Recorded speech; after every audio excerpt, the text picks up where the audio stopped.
Chapter 42 عبد المطلب بن ہاشم کا حضور کی معیت میں بارش کی دعا مانگنا، اور اس میں رسول اللہ صلی اللہ علیہ وسلم کے معجزات کا ظہور۔ نمبر 1، ہمیں خبر دی ابو عبداللہ حافظ نے، ان کو عبد العزیز بن عمران نے، ان کو مخرمہ بن نوفل نے اپنی ماں رقیقہ بنت سیفی سے۔ یہ عبد المطلب کی ہم عمر تھی۔ وہ کہتی ہے قریش کے اوپر مسلسل قحط اور خشک سال گزر رہے تھے جنہوں نے لوگوں کو جلا کر سکھا دیا تھا اور ہڈیوں کو نرم اور کمزور کر دیا تھا۔ کہتی ہیں کہ میں اور میرا چھوٹا بھائی میرے ساتھ تھا۔ ہمارے پاس بکری کے بچے تھے جو پرورش پا رہے تھے، اور غلام جو آتے جاتے رات کی تاریکی میں بھی۔ میں سو رہی تھی، اللہ کی قسم، یا یوں کہا کہ کچی پکی نیند میں تھی کہ ایک ہاتف کی یعنی غیب سے آواز دینے والے کی زوردار آواز آئی جو بھرائی ہوئی آواز میں کہہ رہا تھا، اے قریش کی جماعت، بے شک وہ نبی مبعوث ہو چکا ہے تم لوگوں میں سے، اور یہی اس کے ظہور کا وقت ہے، پس جاؤ، وہ خیر اور سرسبزی کو لے کر آیا ہے۔ خبردار تم لوگ دیکھو، تم میں سے اس آدمی کو جو سب سے لمبا ہے، بڑا ہے، انڈے کی سفیدی جیسا رنگ ہے، اونچی ناک والا ہے، اس کو وہ بڑائی حاصل ہے جو صرف اس پر بند ہے، اور اس کا طور طریقہ ایسا ہے جس کی طرف راستہ بنایا جاتا ہے۔ خبردار اسی کو اور اس کے بیٹے کو منتخب کیا جائے، اور چاہیے کہ ہر قبیلے کی ہر شاخ کھینچ کھینچ کر اس کے پاس آئے، اور سب لوگ بارش کی دعا کریں، خوشبو لگا کر آئیں، اور حجر اسود کا استلام کریں، اور 7 مرتبہ کعبے کو طواف کریں۔ اس کے بعد لوگ جبل ابو قبیس پر چڑھ جائیں، اور وہی خاص شخص بارش کی دعا کرے اور باقی قوم آمین کہے۔ خبردار پھر تم لوگوں پر بارش برسائی جائے گی جس قدر چاہو گے اور جب تک جیو گے۔ کہتی ہیں کہ میں نے صبح کی، اللہ جانتا ہے کہ میں دل گرفتہ تھی، ڈر رہی تھی، خوف سے میری جلد سکڑ رہی تھی، میری عقل معوف ہو رہی تھی۔ میں نے اپنا خواب بیان کیا، چنانچہ وہ مکے کی گھاٹیوں میں پھیل گیا۔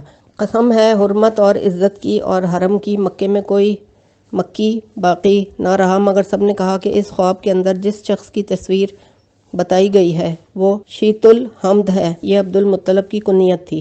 سب نے کہا کہ یہ شیبہ ہے، یعنی عبد المطلب ہے۔ پورے قریش ان کے پاس جمع ہو گئے، اور ہر قبیلے کی ہر شاخ کا ایک ایک آدمی ان کے پاس آیا۔ سب نے غسل کیا، خوشبو لگائی، اور حجر اسود کا استلام کیا اور بیت اللہ کا طواف کیا۔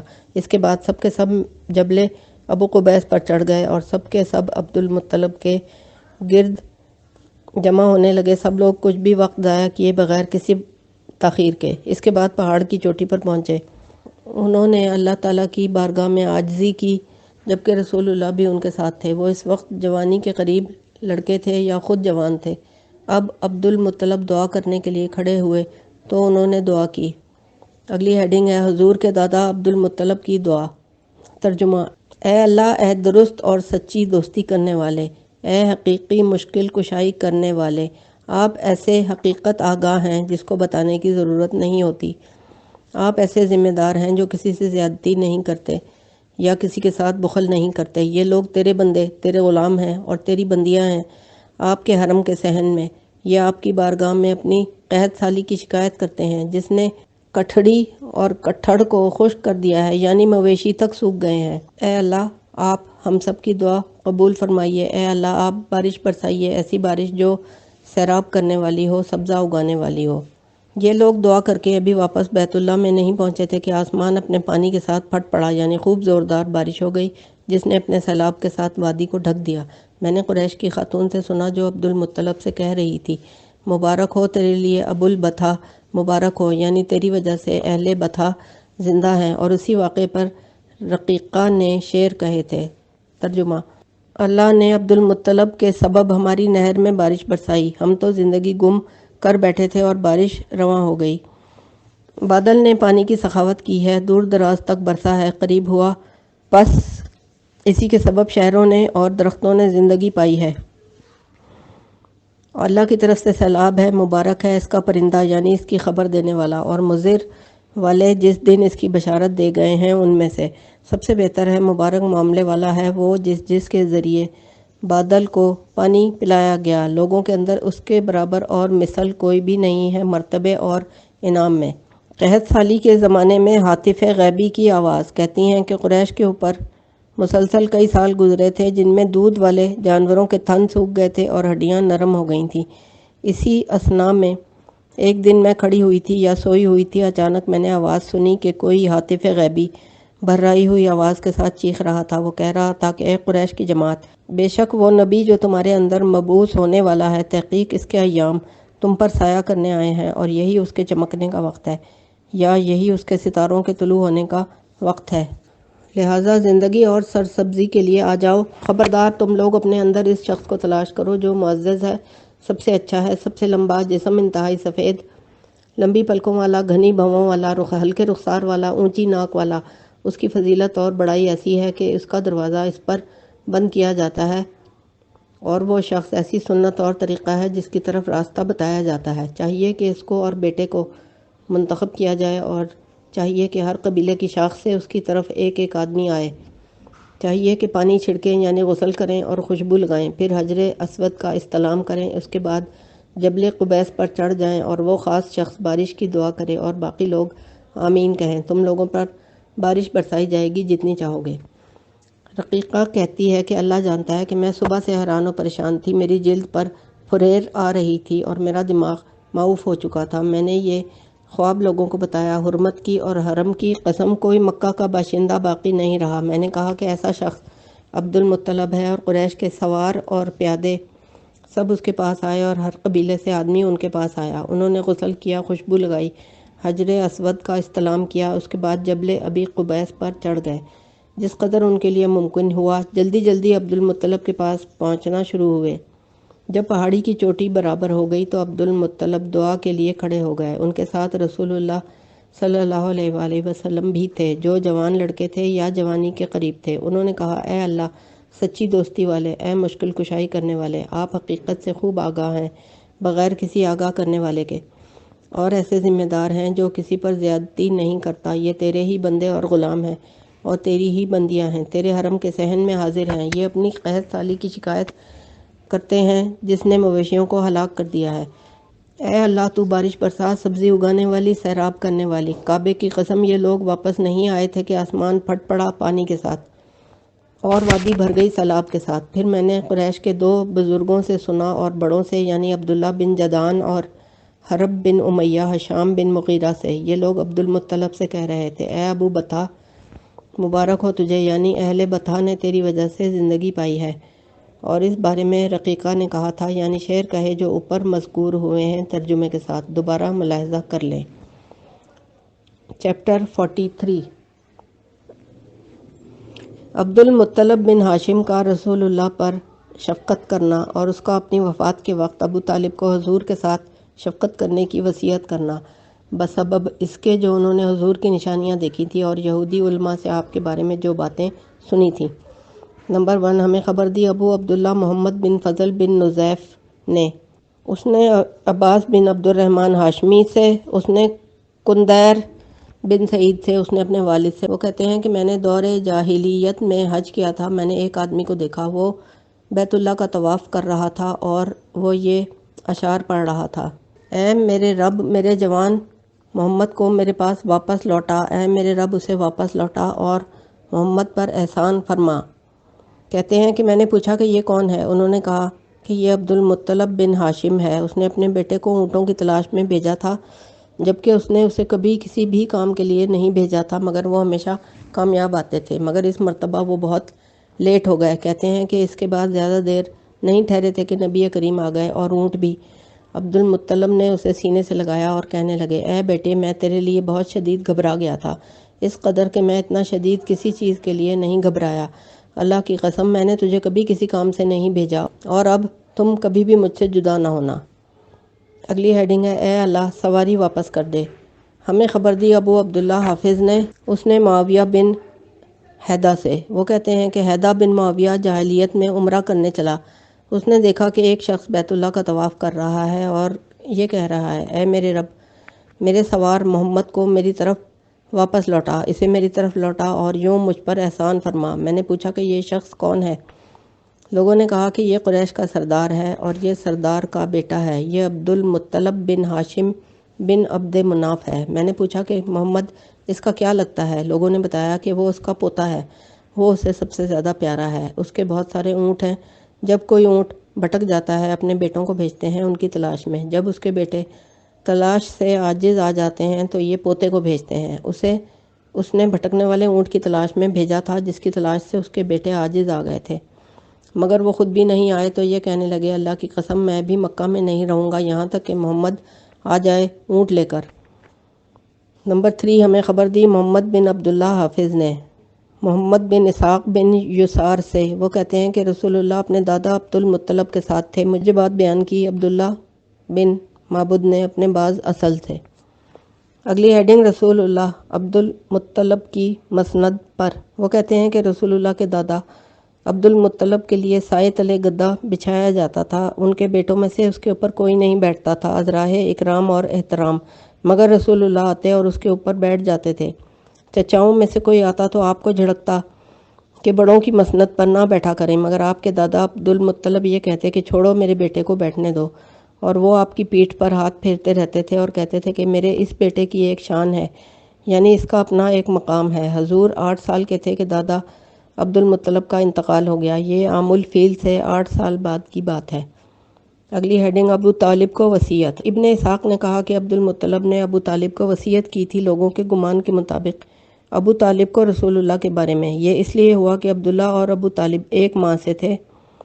عبد المطلب نے کہا تھا لوگوں کے گمان کے مطابق اپنی وصیت کے اندر، اور ابو طالب کا نام عبد مناف تھا۔ آگے اشعار لکھے ہوئے، ان کا ترجمہ ہے، میں تجھے وصیت کرتا ہوں اے عبد مناف میرے بعد اس نوجوان کے ساتھ جو اپنے باپ کے بعد سے اکیلا ہے۔ باپ اس وقت سے اس کو چھوڑ گیا ہے جب وہ ابھی گہوارے میں تھا۔ میں نے جس سے اس کو پایا ہے میں اس کے لیے ماں کی طرح تھا۔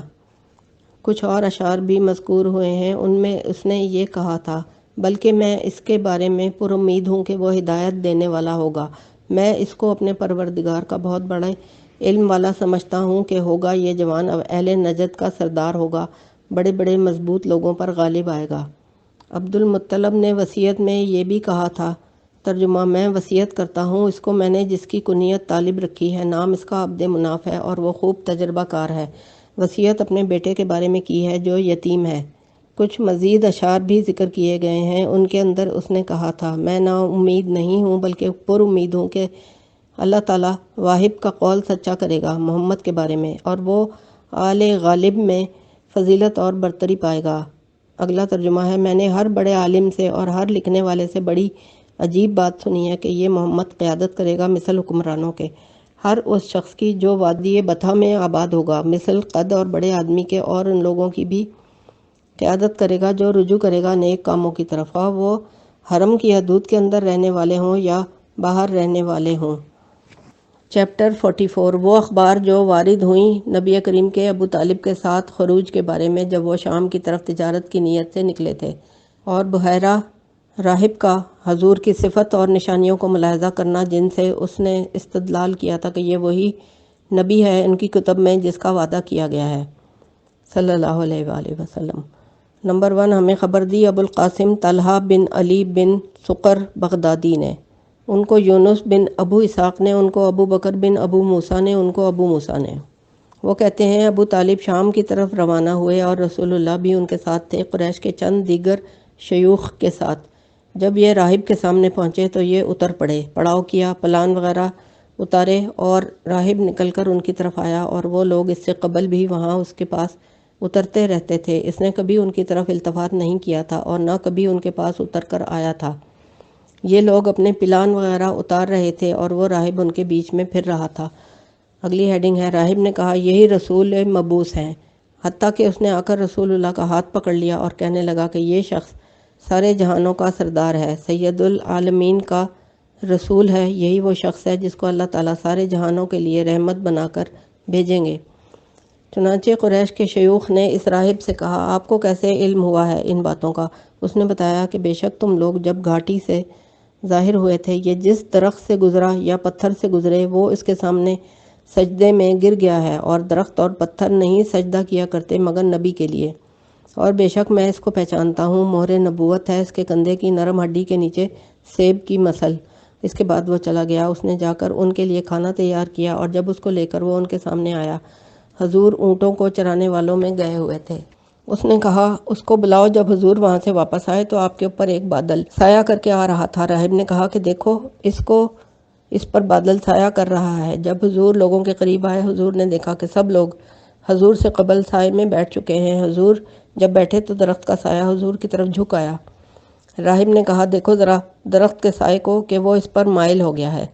کہتے ہیں کہ اچانک وہ کھڑا ہوا تھا ان لوگوں پر، وہ ان کو قسم دے رہا تھا کہ وہ اس کو روم نہ لے جائیں، کیونکہ اگر رومیوں نے اس کو دیکھ لیا تو وہ اس کی صفت سے اس کو پہچان لیں گے اور اس کو قتل کر دیں گے۔ اچانک اس نے جو پلٹ کر دیکھا تو 9 آدمی اور اسم کی ایک روایت کے مطابق 7 آدمی روم سے آ گئے ہیں۔ چنانچہ وہ راہب آگے جا کر ان سے ملا اور ان سے پوچھا کہ آپ لوگ کیوں کر آئے ہو؟ انہوں نے کہا ہم اس نبی کے پاس آئے ہیں جو اس شہر سے نکلنے والے ہیں۔ نہیں باقی رہا کوئی راستہ مگر ہر راستے کی طرف بندے بھیج دیے گئے ہیں۔ ہمیں بھی اس کے بارے میں خبر ملی تھی اور ہم آپ کے پاس اس راستے پر بھیجے گئے ہیں۔ راہب نے ان سے پوچھا کہ یہ بتائیے کہ تم لوگ اپنے پیچھے کسی آدمی کو چھوڑ کر آئے ہو جو تم لوگوں سے بہتر ہو؟ انہوں نے بتایا کہ نہیں، ہمیں تیرے اسی راستے کی خبر ملی تھی۔ راہب نے پوچھا کہ یہ بتاؤ تم لوگ کیا سمجھتے ہو ایک امر کے بارے میں جس کے بارے میں اللہ تعالیٰ نے پورا کرنے کا ارادہ کر لیا ہے؟ کیا لوگوں میں ایسا کوئی ہے جو اس کو روک دے؟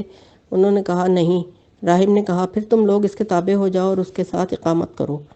کہتے ہیں کہ پھر راہب ان لوگوں کے پاس آیا اور کہنے لگا کہ میں تم لوگوں کو اللہ کی قسم دیتا ہوں تم میں سے کون اس کا سرپرست ہے؟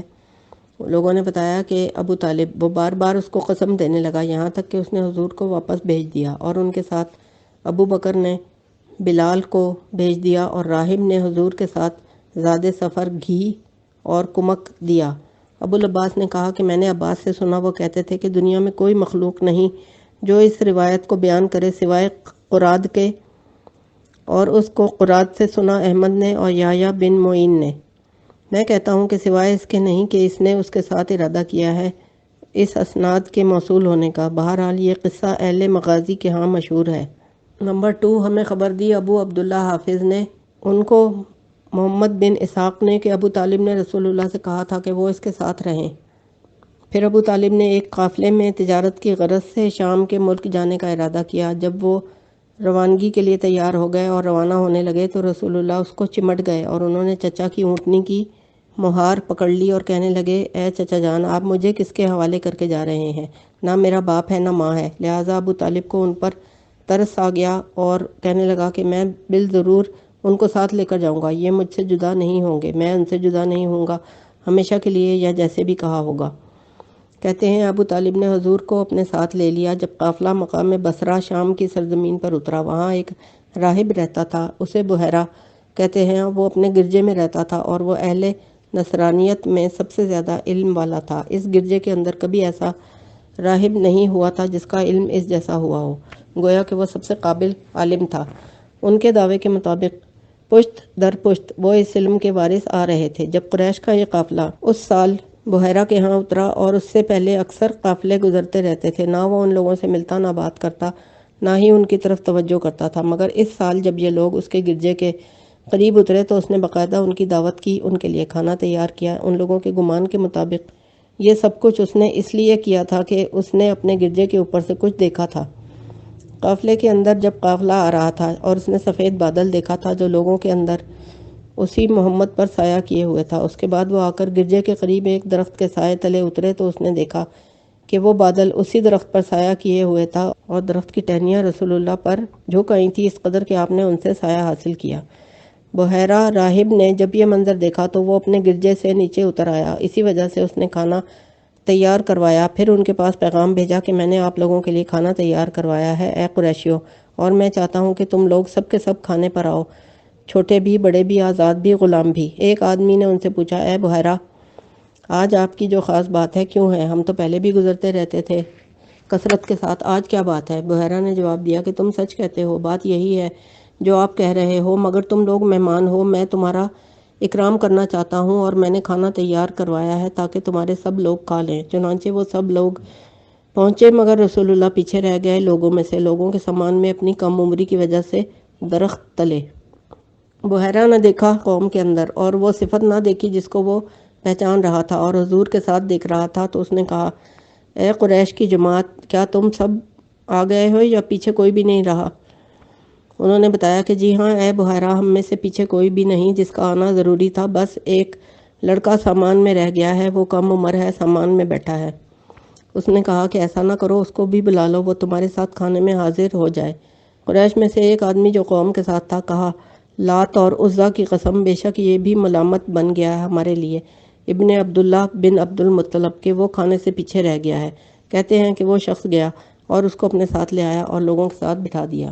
بحیرہ نے جب اسے دیکھا تو شدید طریقے سے اس کو گھورتا رہا اور اس کے جسم پر کچھ چیزیں دیکھتا رہا جو وہ اپنے ہاں پاتا تھا، ان کے جسم پر الگ صفت میں، حتیٰ کہ جب لوگ کھانا کھا کر چلے گئے تھے، بحیرہ کھڑا ہو گیا اور کہنے لگا، اے لڑکے، میں تجھے لات و عزا کی قسم دے کر پوچھتا ہوں، جو کچھ پوچھوں آپ مجھے سچ سچ بتانا۔ بحیرہ نے یہ قسم اس لیے دی تھی کہ اس نے ان کی قوم سے سنا تھا کہ وہ لات اور عزا کی قسم کھا رہے تھے۔ انہوں نے گمان کیا ہے کہ رسول اللہ نے اس سے کہا تھا کہ مجھ سے لات و عزا کے ساتھ سوال نہ کرنا کسی شے کا، اللہ کی قسم میں ان سے زیادہ کسی شے سے بغض نہیں رکھتا ہوں، یعنی سب چیزوں سے ان کو زیادہ ناپسند کرتا ہوں۔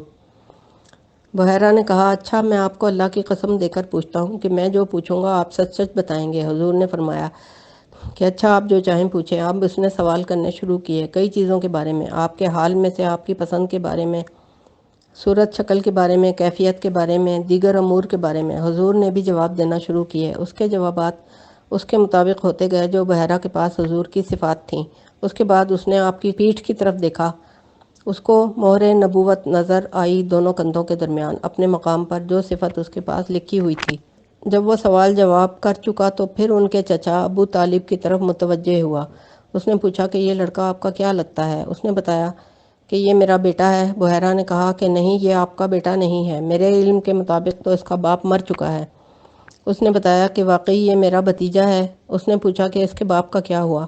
اس نے بتایا کہ اس کا تو انتقال ہو گیا تھا اس وقت جب اس کی ماں حمل سے تھی۔ اس نے کہا، آپ نے سچ کہا ہے۔ اس نے کہا کہ آپ اپنے بھتیجے کو اپنے شہر میں واپس لے جائیے اور اس کے بارے میں یہودیوں کا خوف رکھیے۔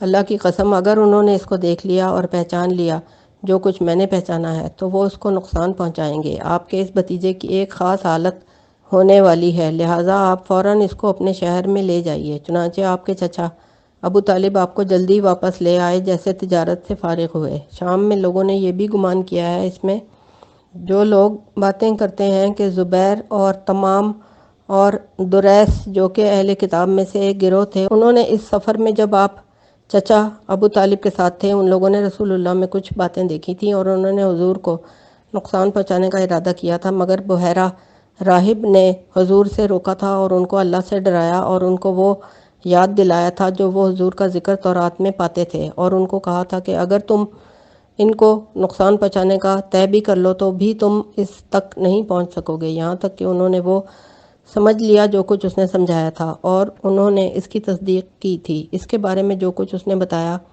لہٰذا وہ اس طرح حضور کو چھوڑ کر چلے گئے تھے۔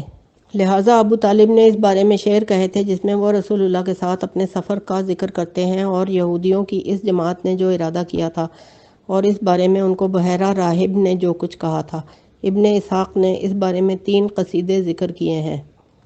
چیپٹر 45 اللہ تعالیٰ کا اپنے رسول کی حفاظت کرنا۔ آپ جوانی میں منصب رسالت پر فائز ہوئے، دور جاہلیت کی نجاستوں اور عیبوں سے پاک، اس لیے کہ وہ آپ کو شرف رسالت سے نوازنا چاہتا تھا۔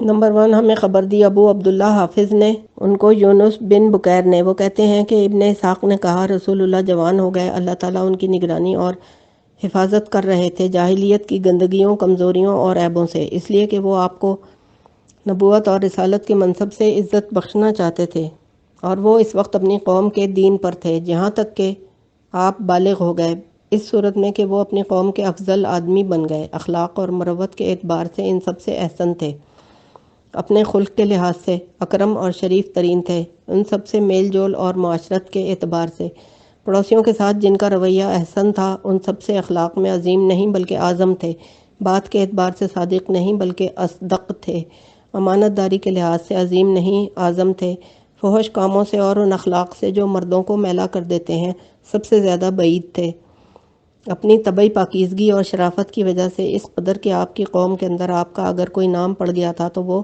صادق اور امین تھا، اس لیے کہ اللہ تعالیٰ نے آپ کے اندر تمام امور صالحہ جمع کر دیے تھے۔ مجھے جو بتایا گیا ہے وہ یہ ہے کہ خود رسول اللہ اس چیز کے بارے میں بتایا کرتے تھے جو اللہ نے ان کی حفاظت فرمائی تھی، ان کے صغر سنی میں امور جاہلیت سے مجھے حدیث بیان کی ہے۔ میرے والد اسحاق بن یسار نے اس شخص سے جس نے اس کو حدیث بیان کی تھی رسول اللہ سے کہ انہوں نے فرمایا، اس سلسلے میں جواب ذکر فرماتے تھے، اللہ کا آپ کی حفاظت کرنا کہ میں اپنے ہم عمر لڑکوں کے ساتھ کھیل رہا تھا۔ ہم لوگ کھیلنے کے لیے پتھر اٹھا رہے تھے۔ اسی دوران ہم لوگوں نے اپنی چادریں یعنی تہہ بند اتار کر کندھوں پر رکھ لیے تاکہ ان پر پتھر رکھ کر اٹھائیں۔ اچانک کسی جھنجھوڑنے والے نے مجھے پکڑ کر سخت طریقے سے جھنجھوڑ دیا، پھر کہا کہ تہہ بند باندھیے۔ چنانچہ میں نے جلدی سے تہہ بند باندھ لیا۔ سب لڑکوں میں تہہ بند باندھ کر اٹھانے لگا۔ اگلی ہیڈنگ ہے اچانک بے ہوش ہو کر گر پڑے۔ ہمیں خبر دی ابو نضر محمد بن علی بن محمد فقیہ شیرازی نے۔ وہ کہتے ہیں کہ میں نے سنا جابر بن عبداللہ سے، وہ حدیث بیان کرتے تھے کہ رسول اللہ ان لوگوں کے ساتھ مل کر کعبے کی تعمیر کے لیے پتھر اٹھا رہے تھے۔ آپ نے تہہ بند باندھا ہوا تھا۔ آپ نے چچا کی بات مان لی اور تہہ بند اتار کر کندھے پر رکھ لیا، مگر آپ گر کر بے ہوش ہو گئے۔ اس کے بعد آپ کبھی بھی اس حالت میں نہ دیکھے گئے۔ دونوں کی حدیث کے الفاظ برابر ہیں۔ اس کو بخاری نے صحیح میں روایت کیا مطر بن فضل سے۔ نمبر 3، ہمیں خبر دی ابو عبداللہ حافظ نے کہ اس نے سنا جابر بن عبداللہ سے۔ وہ کہتے ہیں کہ جب کعبے کی تعمیر ہونے لگی تو رسول اللہ اور عباس پتھر اٹھا کر لانے لگے۔ عباس نے نبی کریم سے کہا کہ اپنی چادر اپنے کندھے پر رکھ لیں۔ انہوں نے ایسا کیا تو بے ہوش ہو گئے اور آپ کی آنکھیں آسمان کی طرف پتھرا گئیں۔ پھر اٹھے تو فرمایا، میری چادر کہاں ہے؟ آپ نے چادر باندھ لی۔ مسلم نے اس کو روایت کیا ہے محمد بن رافع سے اور اسحاق بن منصور سے، اور بخاری نے روایت کیا ہے عبدالرزاق سے۔ نمبر 4، ہمیں خبر دی ابو عبداللہ حافظ اور ابو سعید بن ابو عمرو نے ابن عباس نے اپنے والد سے کہ وہ بیت اللہ میں پتھر اٹھا رہے تھے جب قریش نے بیت اللہ کو بنایا تھا۔ کہتے ہیں کہ قریش نے 2 آدمی الگ کر دیے تھے پتھر اٹھانے کے لیے۔ عورتیں شید اٹھا رہی تھیں۔ کہتے ہیں میں اور میرا بھتیجا ساتھ اٹھا رہے تھے۔ ہم اپنی گردنوں پر لاد کر اٹھا رہے تھے اور ہم لوگوں نے تہہ بند پتھروں کے نیچے رکھ لیے تھے۔ جب لوگوں کے سامنے آتے تھے تو چادر کو تہہ بند کے طور پر باندھ لیتے تھے۔ محمد پیدل چل رہے تھے میرے آگے، اچانک وہ گر گئے اور ان کے چہرے پر چوٹ آ گئی۔ کہتے ہیں کہ میں دوڑا آیا اور میں نے پتھر ہٹایا۔ وہ آسمان کی طرف دیکھ رہے تھے۔ میں نے پوچھا کیا ہوا آپ کو؟ وہ اٹھ کھڑے ہوئے۔ جلدی سے انہوں نے اپنی چادر سنبھالی اور فرمانے لگے، میں منع کر دیا گیا ہوں اس سے کہ میں ننگے چلوں۔ میں نے یہ بات لوگوں کو نہ بتائی بلکہ ان سے چھپا لی، اس خوف کے مارے کہ وہ کہیں گے کہ یہ مجنون ہے، کیونکہ اس معاشرے میں لوگ اس کی پرواہ نہیں کرتے تھے۔ اگلی ہیڈنگ ہے منکرات کی مجلس سے حفاظت کا انتظام۔ ہمیں خبر دی ابو عبداللہ حافظ نے، اس نے اپنے دادا علی بن ابو طالب سے۔ وہ کہتے ہیں کہ میں نے سنا رسول اللہ سے فرماتے تھے، میں نے نہیں ارادہ کیا کسی شے کا جس کا اہل جاہلیت قصد کرتے تھے عورتوں میں سے، تماشا وغیرہ، مگر 2 راتیں۔ ان دونوں راتوں میں بھی اللہ نے مجھے بچایا اور مجھے محفوظ رکھا تماشا وغیرہ دیکھنے سے۔ اس کی تفصیل کچھ یوں ہے کہ ہم اپنی بکریوں کی حفاظت میں لگے ہوئے تھے۔ میں نے اپنے ساتھی سے کہا کہ آپ میری بکریوں کی دیکھ بھال کریں، میں مکے میں جانا چاہتا ہوں۔ میں رات کی قصے کہانیوں کی محفل میں شریک ہوتا ہوں جیسے نوجوان شریک ہوتے ہیں۔ اس نے کہا ٹھیک ہے۔ فرماتے ہیں میں چلا گیا۔ جب ایسی جگہ پہنچا تو میں نے دف وغیرہ اور گانے بجانے کی آواز سنی۔ میں نے پوچھا یہاں کیا ہو رہا ہے؟ بتایا گیا کہ فلاں مرد کی فلاں عورت کے ساتھ شادی ہو رہی ہے۔ میں دیکھنے کے لیے جا کر بیٹھ گیا، مگر اللہ نے میرے کانوں پر مہر مار دی اور میں محفل میں ہی سو گیا۔ اللہ کی قسم میری اس وقت آنکھ کھلی جب مجھے دھوپ لگی۔ میں اٹھ کر اپنے ساتھی کے پاس آیا۔ اس نے پوچھا کیا کیا آپ نے؟ میں نے بتایا کہ میں نے کچھ بھی نہیں کیا۔ پھر میں نے خبر دی جو کچھ دیکھا تھا کہ سو گیا تھا، سورج کی دھوپ نے اٹھایا ہے۔ ایک دوسری رات کا واقعہ ہے کہ میں نے پھر اپنے ساتھی سے کہا میری بکریوں کی دیکھ بھال رکھنا، میں مکے میں رات کو سنانے والی کہانیوں قصوں کی محفل میں جاؤں گا۔ اس نے حامی بھر لی اور میں چلا گیا۔ اس رات کو بھی میں نے وہی بات سنی جو اس رات کو سنی تھی۔ میں نے پوچھا کہ کیا ہو رہا ہے؟ بتایا گیا کہ فلاں آدمی کا فلاں عورت کے ساتھ نکاح ہو رہا ہے۔ میں جا کر دیکھنے کے لیے بیٹھ گیا۔ آج بھی اللہ نے میرے کانوں پر مہر مار دی۔ اللہ کی قسم مجھے صبح کی دھوپ نہیں اٹھایا۔ میں اٹھ کر اپنے ساتھی کے پاس پہنچا۔ اس نے پوچھا کہ کیا کیا تھا آپ نے؟ میں نے بتایا کہ کچھ بھی نہیں کیا۔ پھر میں نے اس کو پوری حقیقت کی خبر دی۔ اللہ کی قسم میں نے اس کے بعد نہ کبھی ایسی محفل میں جانے کا ارادہ کیا اور نہ ہی دوبارہ گیا ایسی کسی چیز میں، حتیٰ کہ اللہ نے مجھے عزت بخش دی نبوت اور رسالت کے ساتھ۔ نمبر 6، ہمیں حدیث بیان کی ابو عبداللہ حافظ نے۔ ان کو ابو سلمہ اور یحییٰ بن عبد الرحمن حاتب نے اسامہ بن زید سے، اس نے زید بن حارثہ سے۔ وہ کہتے ہیں کہ تانبے کا بنا ہوا بت تھا، اس کو اصاف یا نائلہ کہتے تھے۔ مشرکین جب طواف کرتے تھے تو اس پر ہاتھ پھیرتے تھے۔ رسول اللہ نے طواف کیا اور میں نے ان کے ساتھ طواف کیا۔ میں جب بت کے پاس سے گزرا تو میں نے اس پر ہاتھ پھیرا اور رسول اللہ نے کہا اس کو ہاتھ نہ لگاؤ۔ زید کہتے ہیں کہ میں نے طواف کیا تو میں نے دل میں کہا میں اس کو ضرور ہاتھ لگاؤں گا، پھر دیکھوں گا کہ کیا ہوتا ہے، چنانچہ میں نے اس کو ہاتھ لگایا۔ رسول اللہ نے پوچھا کہ آپ باز نہیں آئے؟ اگلی ہیڈنگ، آپ علیہ السلام نے کبھی بتوں کو ہاتھ نہیں لگایا۔ میں کہتا ہوں کہ دیگر راویوں نے یہ اضافہ کیا ہے محمد بن عمرو سے کہ زید نے کہا پس قسم ہے اس ذات کی جس نے اس کو عزت بخشی ہے اور اس پر کتاب اتاری ہے، انہوں نے کسی صنم کو کبھی ہاتھ نہیں لگایا حتیٰ کہ نبی بن گئے اور ان پر کتاب نازل ہو گئی۔ اور ہم نے روایت کی ہے بحیرہ راہب کے قصے کے اندر کہ جب قریش کی موافقت کرتے ہوئے لات اور عزیٰ کی قسم دی تھی تو نبی کریم نے فرمایا تھا کہ مجھ سے لات و عزیٰ کے ساتھ سوال نہ کیجیے، اللہ کی قسم میں ان سے بڑھ کر کسی شے کو ناپسند نہیں کرتا ہوں۔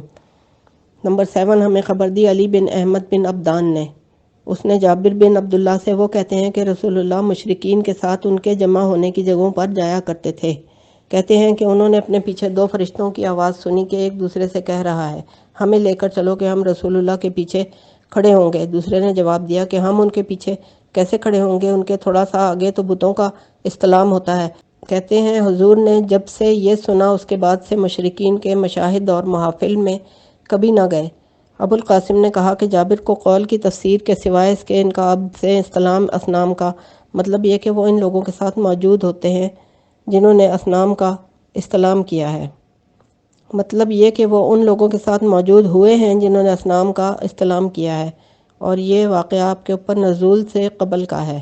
نمبر 8 ہمیں خبر دی ابو عبداللہ حافظ نے، اس نے سیدہ عائشہ رضی اللہ عنہا سے فرماتی ہیں کہ قریش اور وہ لوگ جو ان کے دین پر تھے وہ یہ حمص تھے، مراد شدید الصلب ہے، حماسہ سے ماخوذ ہے یعنی شدت۔ ان کا نام حمص اس لیے پڑا کہ وہ بذام خود اپنے دین میں سخت تھے۔ عرفے کی شام کو مزدلفہ میں قیام کرتے تھے اور وہ کہتے تھے کہ ہم قطن البیت ہیں، یعنی ہم قطان مکہ اور اسی کے باسی ہیں، ہم بنو ابراہیم ہیں اور اہل حرمت ہیں۔ اور باقی لوگ عرفات میں ٹھہرتے تھے۔ پھر اللہ نے یہ آیت نازل فرمائی۔ ترجمہ، پھر آگے بڑھے اور عرفات میں لوگوں کے ساتھ وقوف کرنا شروع کیا۔ بخاری اور مسلم نے اس کو نقل کیا ہے صحیح میں حشام سے۔ نمبر 9 ہمیں خبر دی ہے ابو عبداللہ حافظ نے، اس نے اپنے والد جبیر سے، وہ کہتے ہیں کہ میں نے رسول اللہ کو دیکھا اس وقت جب وہ اپنی قوم کے دین پر تھے۔ وہ اپنے اونٹ پر عرفات میں وقوف کر رہے تھے اپنی قوم کے بیچ میں، یہاں تک کہ وہ ان کے ساتھ بھی وہ پاس سے روانہ ہوئے تھے ان کے لیے اللہ کی طرف سے دی گئی توفیق کے ساتھ۔ میں کہتا ہوں کہ یہ لفظ علی دینی قومی ہی، اس کا مطلب یہ ہے کہ جس قدر ان میں ابراہیم اور اسماعیل کا دینی ورثہ باقی رہ گیا تھا، ان کے حج کرنے میں، باہم نکاح میں اور خرید و فروخت میں شرک کے ما سوا، بے شک رسول اللہ نے اللہ کے ساتھ قطعاً شرک نہیں کیا تھا۔ پیچھے ہم نے ان کے بارے میں لات اور عزیٰ کے ساتھ بغض کو جو ہم نے ذکر کیا ہے وہ اس کی دلیل ہے۔ نمبر 10 ہمیں خبر دی ابو سعد احمد بن محمد مالینی نے، وہ کہتے ہیں کہ رسول اللہ نے فرمایا میں حاضر ہوا اپنی پھپھی کے ساتھ، میں پسند کرتا تھا کہ میں اس کو توڑ دوں یا اس جیسا کوئی کلمہ کہا تھا اور میرے لیے سرخ اونٹ ہوں۔ اسی طرح اس کو روایت کیا ہے بشر بن مفصل نے عبد الرحمن سے۔ نمبر 11 ہمیں خبر دی ہے ابو نصر بن قتادہ نے، وہ کہتے ہیں کہ رسول اللہ نے فرمایا میں قریش کے کسی خلف اور معاہدے میں شریک نہیں ہوں مگر میں نہیں پسند کرتا تھا کہ میرے سرخ اونٹ ہوں اور میں اس کو توڑ چکا ہوتا۔ نمبر 12 ہمیں خبر دی ابو عبداللہ حافظ نے، اس نے عباس بن عبد المطلب سے، وہ کہتے ہیں کہ میں نے کہا یا رسول اللہ مجھے بلائیے اپنے دین میں داخل ہونے کے لیے، امارہ ہے آپ کی نبوت کے لیے۔ میں نے آپ کو گہوارے میں دیکھا تھا، آپ چاند کو دیکھ رہے تھے اور اس کی طرف اپنی انگلی سے اشارہ کر رہے تھے، آپ جس طرف اشارہ کرتے تھے وہ ادھر ہی جھک جاتا تھا۔ عباس کہتے ہیں کہ میں حضور سے باتیں کرتا تھا، حضور مجھے رونے سے غافل کر رہے تھے اور میں ان کے گرنے کی آواز سنوں گا جب وہ عرش کے نیچے سجدہ ریز ہوں گے۔ اس روایت کے ساتھ حلبی کی اپنی اسناد منفرد ہے اور مجہول بھی ہے۔ مذکورہ معاملات میں قبائل میں جنگ شروع ہونے والی تھی کہ یکایک معاہدہ ہو گیا اور صلح ہو گئی۔ فیصلہ یہ ہوا کہ سقیہ اور رفادہ کا منصب بنو عبد مناف کے لیے ہوگا۔ اس پر ہر فریق راضی ہو گیا، اسی پر لوگ جنگ سے باز آ گئے۔ اس کے بعد سب لوگ اس معاہدے پر پکے رہے یہاں تک کہ اللہ تعالیٰ اسلام کو لے آیا، رسول اللہ نے اسی پر فرمایا تھا۔ ترجمہ: اسلام سے قبل جو بھی معاہدہ تھا، اسلام نے اس کو مزید پکا کر دیا ہے۔